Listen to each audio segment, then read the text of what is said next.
Thanks for joining us tonight. I'm Erica Thomas. A local psychiatrist steps down as chairman of the Arkansas State Medical Board amid allegations of Medicaid fraud. 5 News reporter Catherine Gilker spent the day looking into this case and joins us now with what she's learned. Catherine? Dr. Brian Hyatt, who has a psychiatry practice in Rogers, was appointed to the state medical board in 2019. Now he's suspended from accepting payments for Medicaid services as he faces those fraud allegations. During a special meeting Thursday, the Arkansas State Medical Board accepted the resignation of Dr. Brian Hyatt, who said in this letter he wished to move to a non-executive position.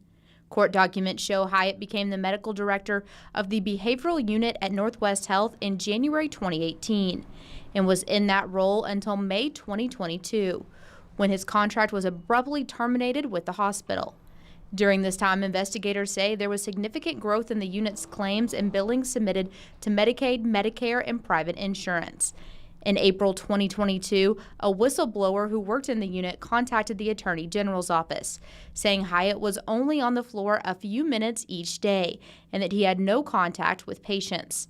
Hyatt submitted claims saying he had daily face-to-face evaluations with all his patients, but investigators looked through surveillance video from the unit and never saw Hyatt walk into a patient room. This same whistleblower also alleged Hyatt did not want his patients to know his name and instructed staff to cross out his name on their armbands. The investigator put together this chart showing the top 10 billers to Medicaid in the state, finding Hyatt billed more Medicaid recipients at the highest code than any other doctor billed for all of their Medicaid patients. Northwest Health says Hyatt was an independent physician contracted to oversee and provide clinical care for behavioral health patients.